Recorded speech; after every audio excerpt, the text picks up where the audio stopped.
Welcome to another edition of Rick and Bubba University, the podcast. Bubba, I am excited today.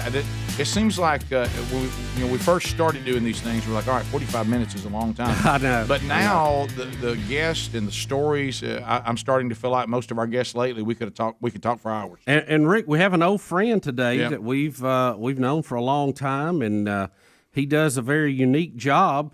Danny Vinson. Danny, welcome back. Thank you, boys. I appreciate it. It's good to be here. Allowing me this job interview for the University of the Drama Department. Yeah, you could teach drama at Rick and Bubba University. Well, it's taught me a lot. I'll tell you that. So you Danny Vinson, the actor, and if you go to DannyVinson.com, you'll realize Danny is in that category as a character actor, where you're going to say, Danny Vinson, do I know that name? I know that from somewhere. Maybe not. And then you see the roles that you played, and oh yeah. Some of the biggest movies of all time. Yeah, I know that guy. And you have been in some really, really big movies. Well, my timing was real good, boys.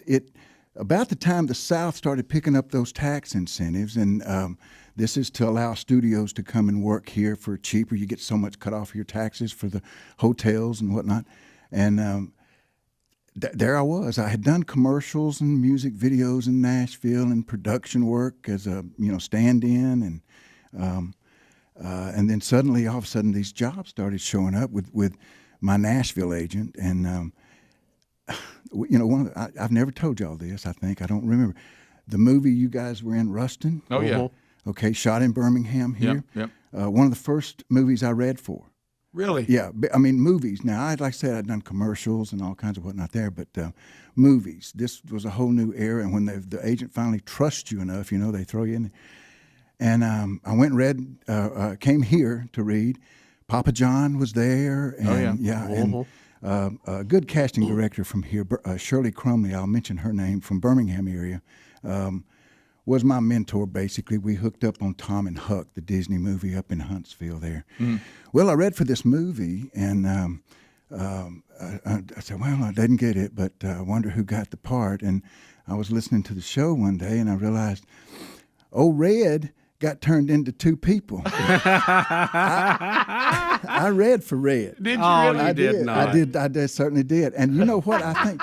You know what's weird is I think I blew it for myself. That day at the audition, y'all were talking on the show that morning as I was driving in about the movie. Yeah. And I said something to Papa John. I said, Rick and Bubba talking about y'all today. And he said, really? What did they say? I said, they're talking a lot about the movie. And that probably spurred them. I left, and they said, you know what we ought to do is, so I think I cut my own throat. I never knew that we got your part in Rustin. No, never told y'all that. I never knew that. Well, I think you rebounded pretty good. You Danny. really did. Yeah. You look at our list since then. Yeah, I can. I won't even need a full piece of paper to show you the movies we've been in. No, and most of the time they just tell us to talk. Please don't be on camera. Yeah. Well, it's divine intervention, fellas, and you've known me for a few years, and we seem to hit on the same path. Everything you guys do. I started listening to y'all. The very first show, I'll never forget this as long as I live. The very first show I listened to, my twin brother, Randy, who came up with me today, he said, these guys on the radio, man, they don't play music. They talk, but they don't talk like they talk like us. Yeah. And I said, okay, well, and the first show, we all were throwing biscuits off of some rooftop somewhere. Oh yeah. So it's been that long. I mean, it's been, that was 95 maybe, or 6 or Yeah, it had to be right there somewhere. So Bubba and I both can look back in our childhood, and we both were always interested in radio. Has this been the same for you when it came to acting? Good question, and no one ever heard me say that I wanted to be an actor. I was in marketing, and I had worked for R.J. Reynolds and Kraft Foods and on, and done very well in that. But I'll just be honest with you, I hate to use the word burnt out, but I was not looking forward to my day. And you said something the other day on the radio. I think it was in one of the Bible studies, where when you started this, when your feet hit the floor, you're ready to go. You are eager to get here. You're thinking you're going to miss something if you're not. Well, that is exactly how, and I have told people that exact sentence, not hearing you say that, or copying it from you, but I've 26 years now, and I've loved what I do, and I'm blessed to do it, and I'm thankful to him for giving me the chance to allow me to do it. So what was the first thing? I mean, you were in marketing. You started. What drew you over to acting? Well, my dad got sick and ended up back home here. I had been transferred all over the place. Mississippi is where I was, and that situation wasn't working out, so I came back home. Dad had Parkinson's, and I needed to help do my share and whatnot. And Disney was coming to town to do a movie called Tom and Huck, and I thought, well, I can while I'm looking for a job, I can at least go do extra work and pay a utility bill or something here. Right. Yeah. Went to the on good coaching from my brother. He said, well, now, hey, if they're setting this thing up for Saturday morning, a big cattle call is what it was for extras. Sure. And somebody's down there Friday night fixing this thing up. Why don't you sneak down there and see if you can't get. Boy, was he right. I went to the mall down in the heart of Huntsville Mall that's no longer there in Huntsville, and supposedly they were expecting 4,000 people the next day. Well, they had a crew of people. They had taken a drama group in Huntsville and asked them, would you come down and help us? I called the film office and got a name of somebody that would be there. And that name's going to knock your socks off, but it was Octavia Spencer. Really? Yes. She was Shirley Crumley. I mentioned Shirley earlier. She was Shirley Crumley's assistant, casting assistant at that time. We're talking about the extras casting department. How about that? The extras. So I got her name. I showed up at this place, and as I got to the crucial point of me opening the door and going in and not knowing nobody, I opened the door and I said, is Octavia Spencer here? And the lady said, she'll be here in just a second. Go ahead and grab a table and chairs. And I turned and grabbed a table and some chairs, and I was in the movie business right then. Right then. Right then. That's funny. They talked about jobs in their department, not only extras, but stand-ins, hand doubles, body doubles, and there was work available where I could go and do more days. So after it was over with, I went up to Shirley, and I told her that I was full-time available. And she turned to Octavia and said, I want him for utility stand-in. And that is a stand-in for all the adult actors, the male adult actors in the show.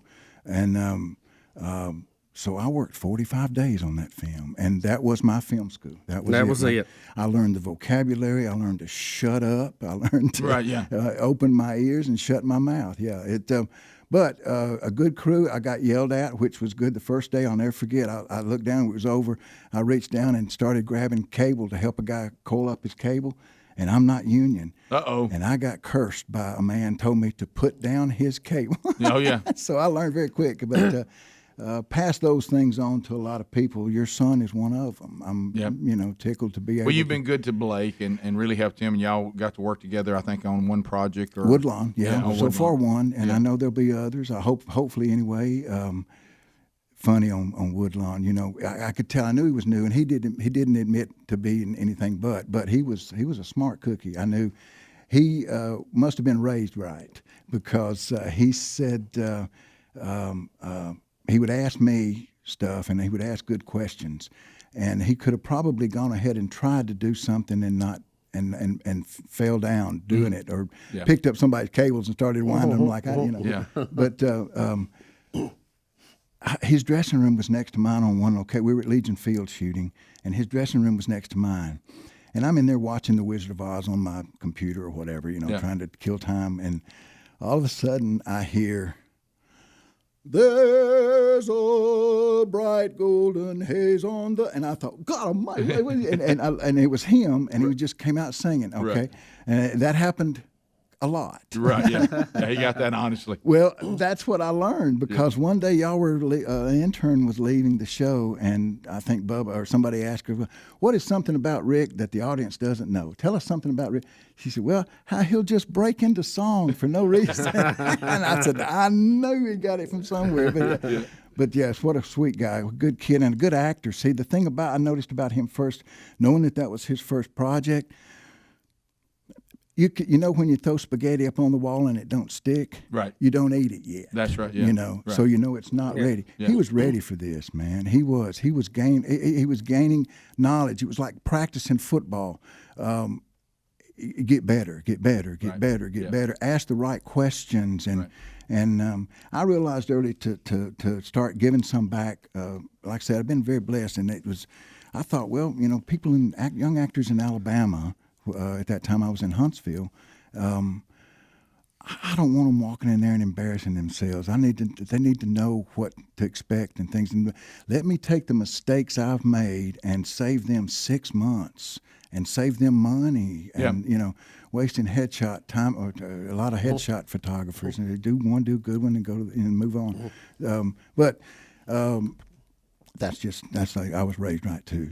So trying to pass a lot of that on. Well, I'm thankful, and you and Michael Papa John both have been very, very good to him, and taught him. He's still learning, but taught him how to maneuver the business. How do you start? How do you go from stunt man to having a speaking role and that kind of stuff. Well, he's done very well.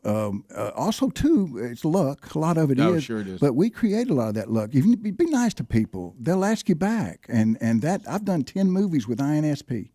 10 movies. Right. I never thought I'd do 5. Right. To start with, and I gave it about 2 weeks, and it worked out right. But I'll give you a perfect example of your son. This movie he's about to go do, Lily. Mm-hmm. I read for that, didn't get it. Oh, really? Not his part, of course, but so there you go. It's a small world, and about self-taping, and about and your other son, as far as his production side of things, is like they're gonna take care of you good when you get old. Well, we'll come back because I want to talk about some of that. But you're right, and he's learned, and we know this, Bubba, you and I, from what we've been through. The no's are just they're just a road on the way to a yes. And just because you don't get one role, that you may not have been right for that one, but there's one you're going to be right for. There's a good story I learned. The Lord taught me very early. Thank goodness for this too. Yeah. My first movie role I got was a big one. Tommy Lee Jones. It was and now U.S. Marshals. Oh yeah, I love that movie. I told everybody. It was my first speaking part. I had lines to him. His picture was on the parade, the Sunday magazine, the Sunday paper parade. I took it off and stuck it to my refrigerator and talked to him, said those lines to him for months, man. And 3 days before we go shoot this thing, the agent calls and said, Danny, your part has been written out of the movie. They won't need you. Oh, my goodness. Oh. And I remember sitting on the couch. It was daylight when I got the call, and I remember kind of coming out of the fog when it was dark. Oh, yeah. And I thought, what am I going to do? And I said, okay, I hear you, Lord. Right. I'm not going to do this. I'm not supposed to do this work. And I literally got my marketing resume back out and started updating and I had read for a Captain D's commercial about 8 days before. And the agent called 2 days later and said, hey, you got the Captain D's gig. If I'd have gone and done U.S. Marshals, I'd have made about $1,100 or something like that. This Captain D's deal paid $3,600. I said, okay, Lord, I hear you. I'm back in. We'll come back more with Danny Vinson and his incredible story when Rick and Bubba University, the podcast, continues. This is the Rick and Bubba Show. Watch more at blazetv.com/Rick and Bubba. Rick and Bubba, Rick and Bubba. All right, now I know that we make a lot of jokes, especially as being dad and being men, about getting underwear for Christmas. But I'm going to tell you what. If somebody gives you Tommy John, they love you. If it's the right underwear, it ain't a bad gift. How about if they give you Tommy John, they love you. Why don't you wish someone a merry softness and a happy new rear? How about that? Yeah, funny. How you like that little line? I like it. Yeah, that's clever. So anyway, the new comfy underwear, loungewear, and pajamas from Tommy John are an outstanding gift for someone. Now, your loved ones, they start the day wearing Tommy John, and you know what? That they're much more comfortable, and they can do even better because let me tell you something. You're not going to have a very productive day if your underwear is uncomfortable. And you will see a difference, and you will see it immediately. Now, their loungewear, soft, tri-blend, micro model fabrics make four-way stretch, no lint balls or fuzz. And with over 17 million pairs sold, giving the gift of Tommy John underwear and loungewear has become a Christmas and holiday tradition for families across the country. Did you know this? 97% of women and men love getting the gift of Tommy John. 97%. Only 3% of the people say, you know what? I think I want my money back. That's why Tommy John doesn't have customers; they have fanatics. So returns and exchanges are free. It's all backed by Tommy John's best pair you'll wear, or it's free guarantee. So get 20% off right now. The first order right now at TommyJohn.com/Rick Bubba. That's TommyJohn.com/Rick rickbubba for 20% off. Order now so that your gift will arrive in time for the holidays. Rick and Bubba University, the podcast. We're here with Danny Vinson. Danny is an actor. He's been in how many? You got any idea how many you've been in? Well, IMDb says 92. 92 movies. Yeah. 90, Wow. 92 movies. Danny, I want to ask you, because you've been a character actor Yeah. in all these movies, do you have a desire to be a lead guy, or do you like being the character guy? Well, I tell you what, I think I'm better at being character. I dive into those a little bit easier. Now, I've done lead work, a lot of shorts, done a lot of short films, and so I've done that. It's good to me. I mean, hey, working is working, and it's. I'm lucky to be getting anything, but I think also to your maturity, you have to kind of earn that lead stuff. You gotta. First off, you got to be on set for 30-something days when I'm used to being on set for like 4. Right, You yeah. know, and you got to shut down work at home and get your mail and have it, you know. But it's so it's a different way to do business. But yeah, to answer your question, yeah, you know, you want to dive in and do or whatever, or you see a movie that you missed or that you didn't get to read for or whatever, and you thought, you know, I could have done that. Right. And I would have done this instead of that. And I know the paychecks are probably a lot better for some of these lead guys, especially if they have a big hit. But a lot of times, if they have a big hit, they don't get a lot of other roles after that. They're kind of locked into that role forever, right? Now you're a lead guy. You know, when you're number one, there's only one direction to go, and you get calls, but you also know what you're doing for about the next 3 years, which I don't get to know. But you're signed up for this film, that film, this film, that film. But it's just the heart of the actor. You want to play everybody, but you especially. But when you realize, you know, I could have done that, and confidently say that to yourself, and know that. I may have even taken this, you know, approach or whatever, but I say, or maybe he missed a shot. You know, that's I hate to analyze. I can't watch a movie anymore worth, you know, like everybody else. I know. Has it killed it for you just to sit down and enjoy it? I'm going to admit to y'all something that I probably shouldn't admit, and I'm going to do it on the air. Here it comes. And they call it an actor's read. When an actor gets a part and gets his script, he gets hired and booked, you're supposed to read the whole thing. You know, the start, the middle, and the end. That tells you where you belong in there, you know. Okay, I get that, but I realized a long time ago that my little parts, man, I'm on like page 40, and there's 115 pages to this. I go see the movie. Well, I already know how it ends, and my part ended on page 40. I really have no contribution to the plot after that. I'm not damaging myself or anybody else or disgracing anybody other than the writer by not reading the script, but I want to go see it on the screen. I have almost now stopped reading books because the movies never include the whole book. Right. Yeah. It's totally They're different. 6-hour movies, but it's I stop where my part ends because then I get to go to the movie and see the ending like y'all. Well, that's smart. Well, I get to enjoy my business. It's Well, it was ruining it. What if you have another part you didn't know about? Right. It was way back there on like 114. Well, No, I do a double check on that. Well, that is funny. Yeah, no joke. But you were talking about this, like when I try to watch a movie with the one son that does all the behind the scenes stuff. He's all about how it's shot. Yeah. He's all about how it's lit. He's like what was the movie? I can't think of the year. The World War I movie that was called the year. It was one of the years of World War I, and they used the one camera shot. 1912. What was that movie called? 19.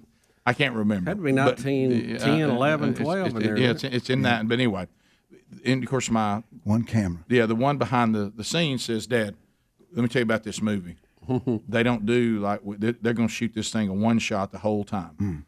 And I'm like, Oh! I know the movie. You're talking about. yeah. And I was like, what? And see, I didn't want. Once he planted that in my head, that's all I could see now. Now you're, you know, and really, if I hadn't known it, I just would enjoy the art of it, and I would have never known what was going on. Yeah. But he tells me what's going on. And then the same thing, you know, when you're talking now to the one that's the actor, then he's doing the stuff like you're talking about. Well, you know, there's all that, but so you're right. You have to kind of step out of it. Like even for us listening to radio is different.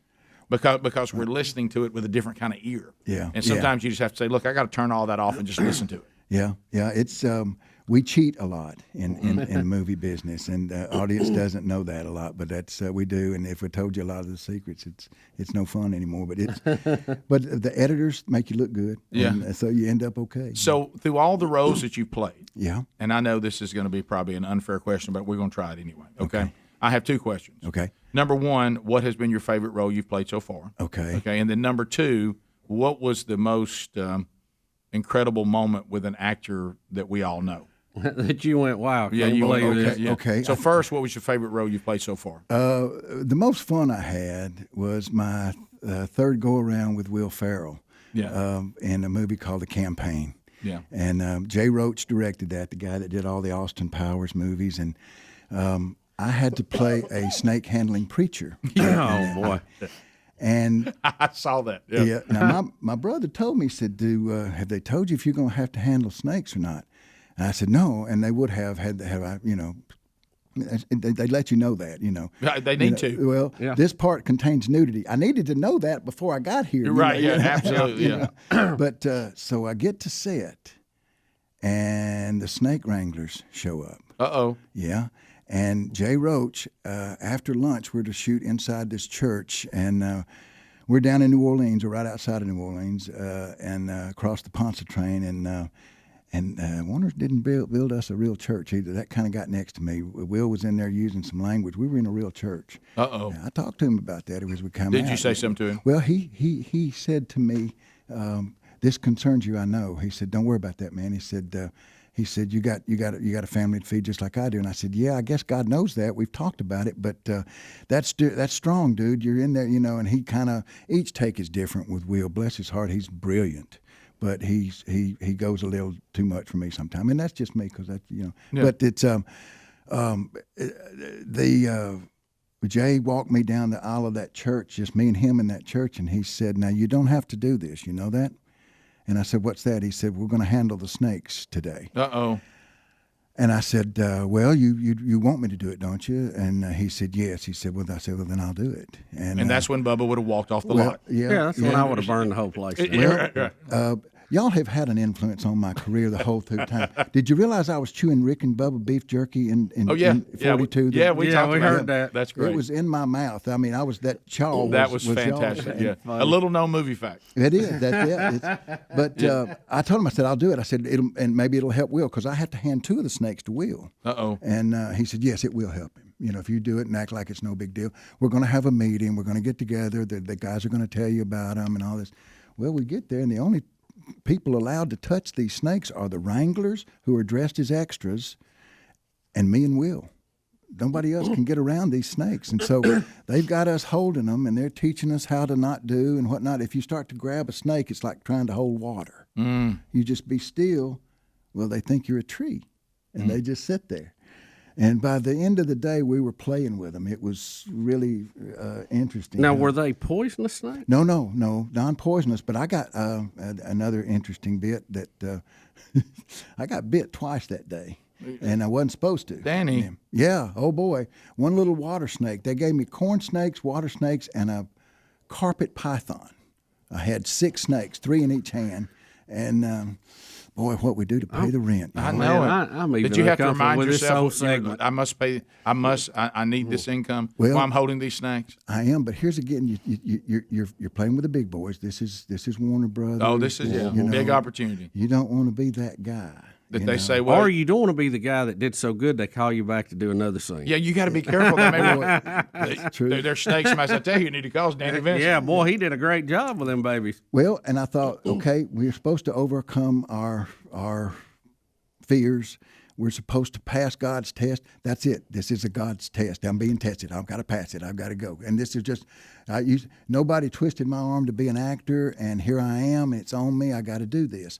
Warner Brothers wouldn't put me in this bad situation, and dadgum if I didn't get bit twice that day. So, but I mean, it hurts, doesn't it? Even though they're non-poisonous, it does hurt. Yes, sir. You know you're being bit, and it was a real good scene. I was the camera guy. I was slung that thing. It was. I was slung that thing into the next week. Well, he bit me, and I Where'd he get you at? right on the palm. Next to that finger, it won't work. The first.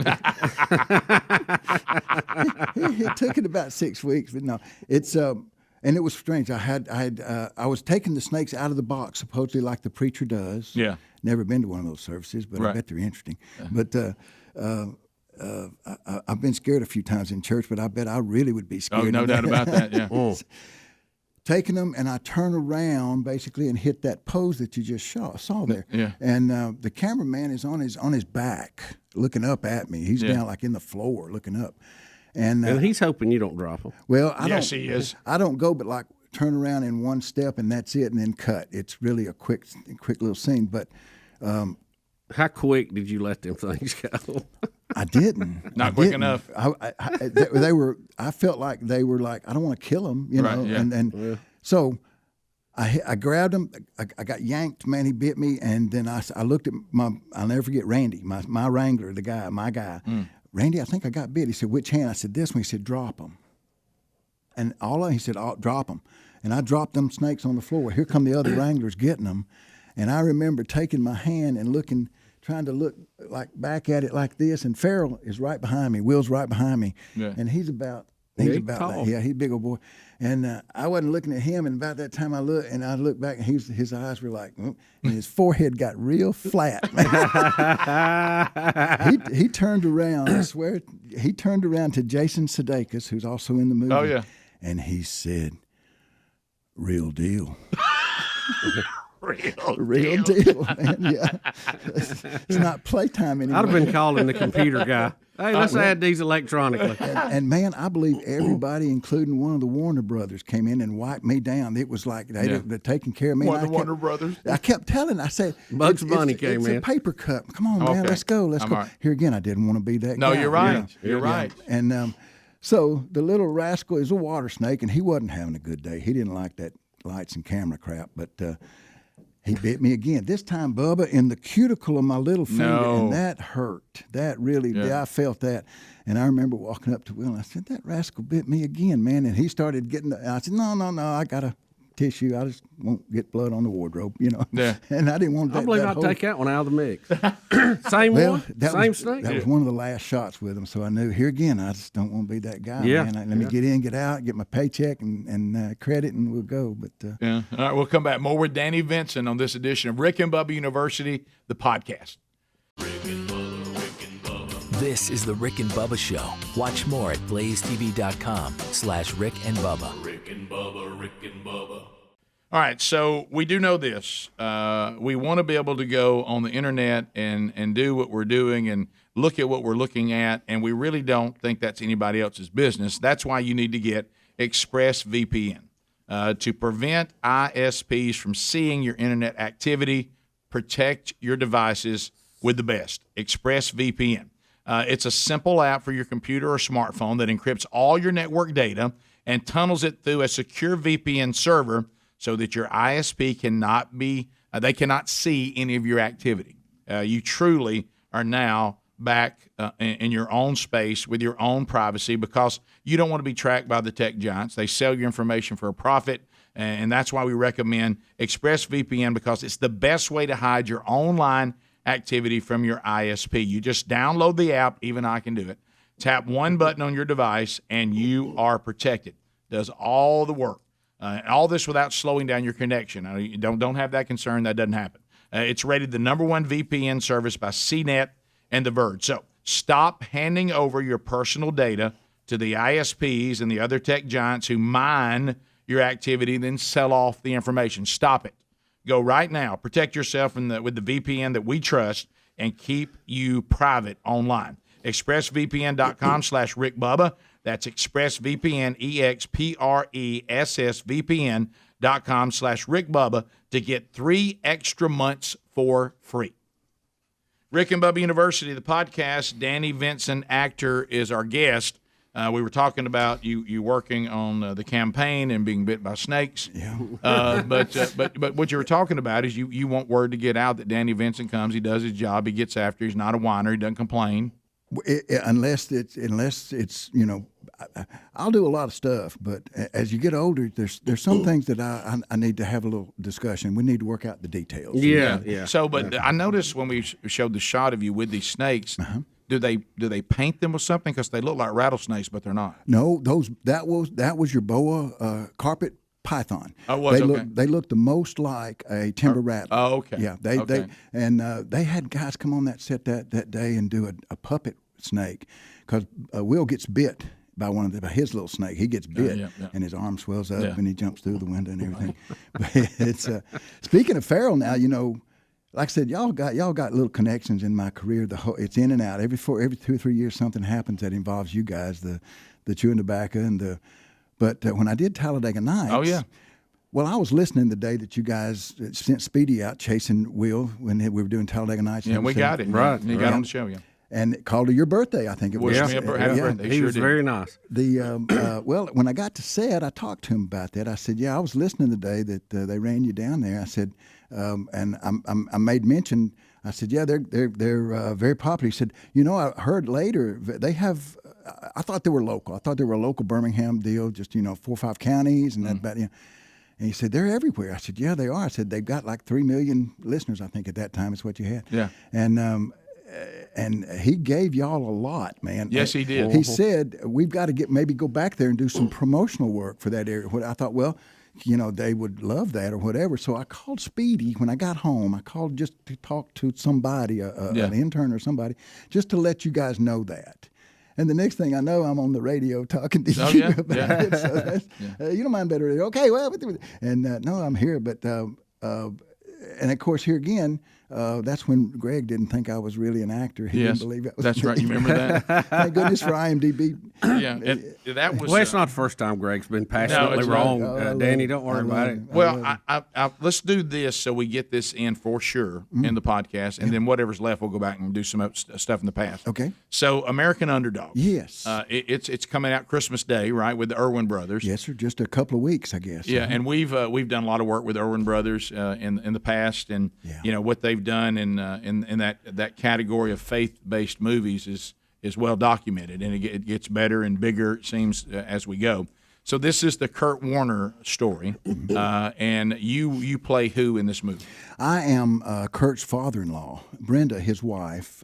It's her dad, and he played a good role in their story, let's say, and it's a great story. This is unbelievable. It gives everybody hope that you don't stop, you don't give up, you just believe in yourself, and you trust your faith, and you do what we're supposed to do, and you live right, and it goes on and on. There's pages of learning in this movie, and I've not seen it.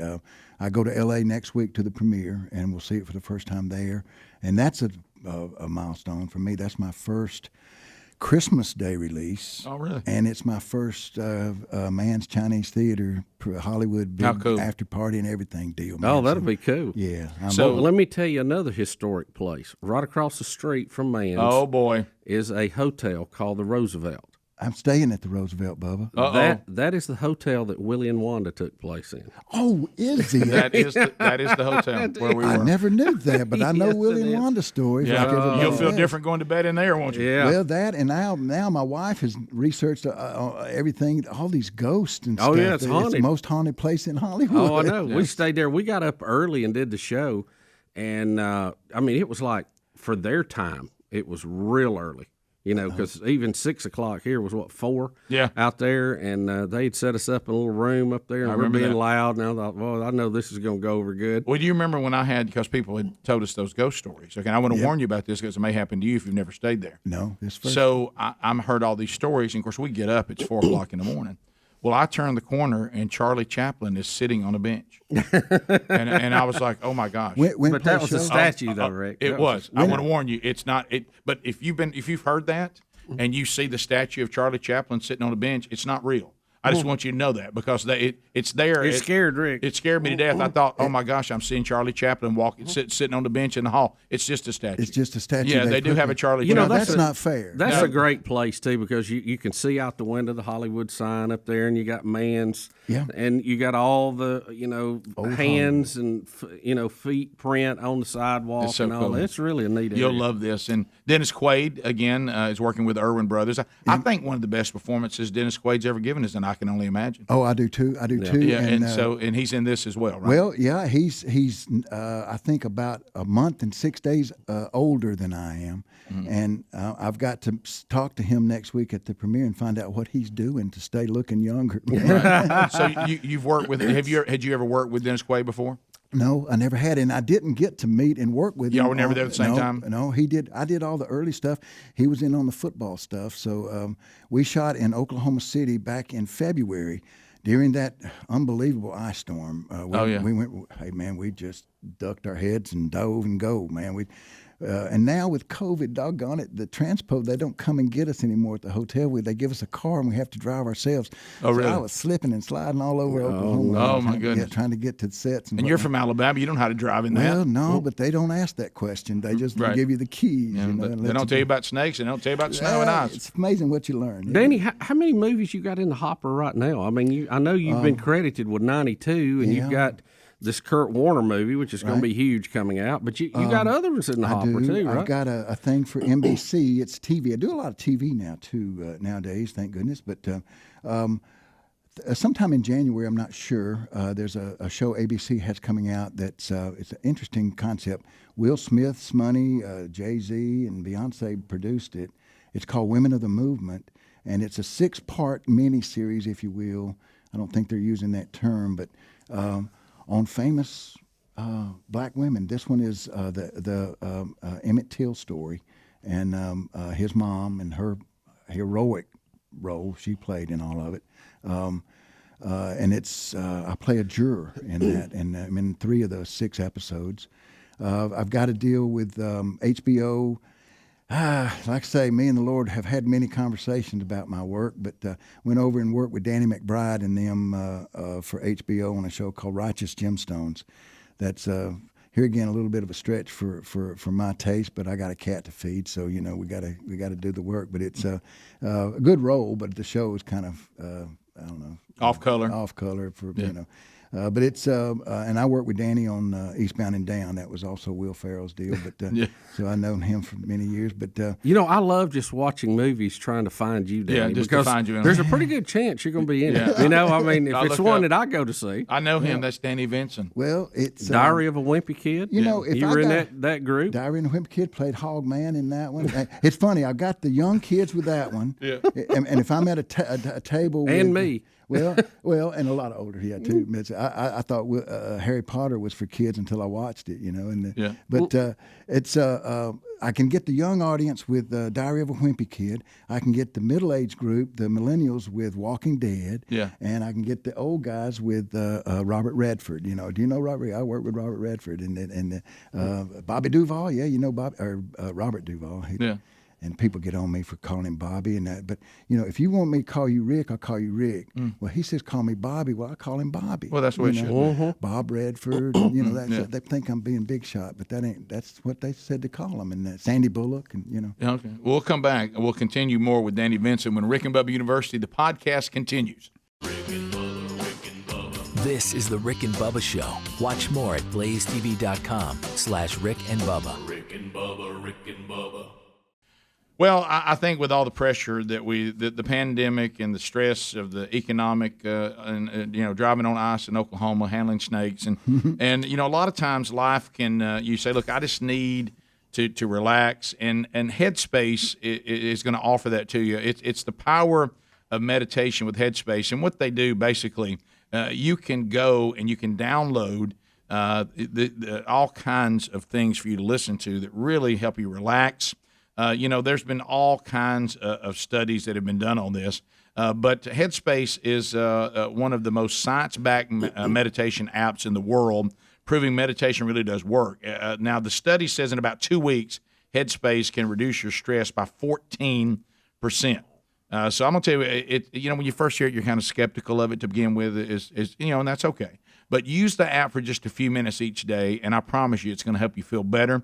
You'll relax of unnecessary stress.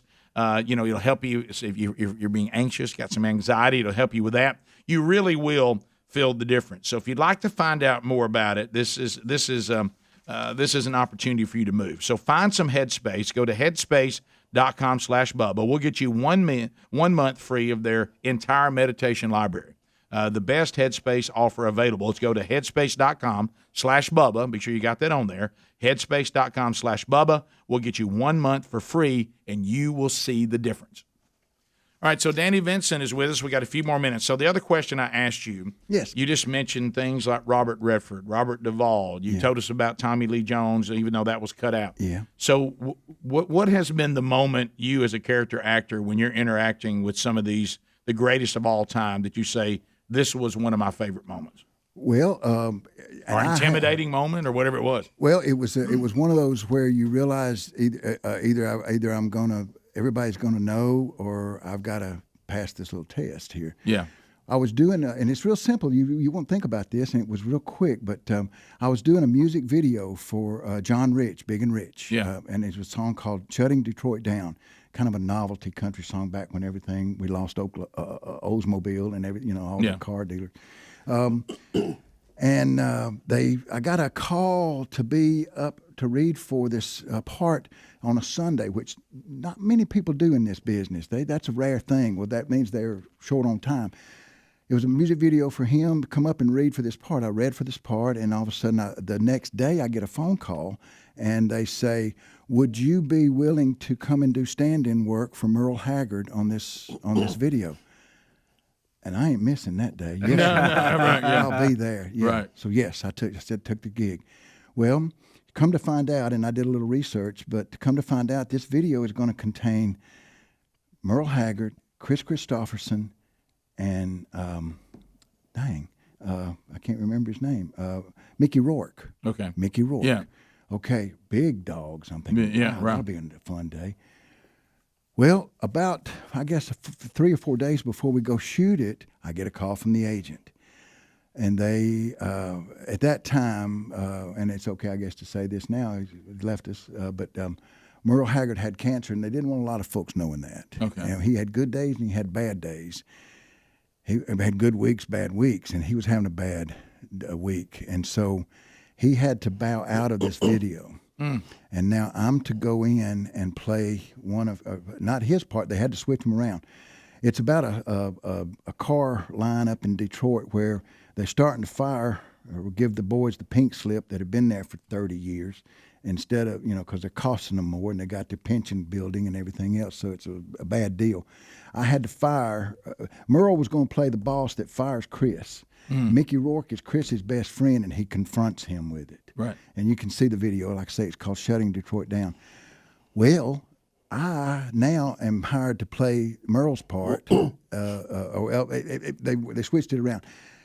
I'm the boss. I have to now fire Chris Christopherson and then take a blessing from Mickey Rourke. Yeah. Well, we shoot, and the music videos are about the song. They're not about us. Well, this one had dialogue in it, so we had scenes and all that good stuff.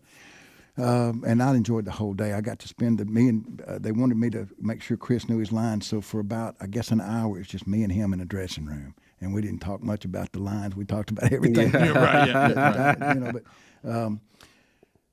So we get to set and we're shooting this thing, and it comes time when I've fired Chris, and Chris goes down the stairs. Mickey looks up and he realizes what's going on, and he confronts the boss man. He comes up and he says, "I can't believe this. What's going on?" No. There's guys that have been here for less time that have not put in the hours. And he said, "Why don't you come down here? We'll talk about it." Well, that was supposed to be MOS, which means without sound. Right. They weren't going to mic us. Right. It was just two men arguing. You got the message. Right before we shoot this, Mickey says, "We're micing this, right?" Uh-oh. And the director says, "Well, are you going to curse?" He says, "Yes, I am." Right. And he said, "Whatever, let's do it." Yeah. So they ran up, put a mic on me, and they put a mic on him. So within about 10 seconds, I realized I've got to improv with Mickey Rourke. Wow. And I got to make this stick. This has got to work. And this, what do I say? And so your mind starts thinking, we did one take. And they used that, and he let me have it, man. And I come back at him, and I, told him to get back to work and to calm down and take a deep breath and all that, And that's Mickey Rourke down there, man. And I'm thinking, thank goodness it wasn't like in my face, because I was up on the podium looking down at the office or the line, and he was looking up at me. But It did work better with him miking, but that was the most exhilarated feeling as an actor I've had. I've had a lot of good moments. But Sure. I realized I pulled that off, and we did it in one take, and that okay, hey, give me the feather, let me put it in my hat, and move on. That's all. But that stoked me up, man. Yeah, it That's really a good did. How one. about I'm gonna go look that one up. Yeah, I am too. Danny, thank you for being with us. I do want to make sure everybody understands American Underdog. You will be in that, and it's a great cast. I mean, it looks like a great movie. Yeah. And it's going to open on Christmas Day. So so be sure and look for that. That's the Kurt Warner movie. And then maybe you can play the same game that we always play.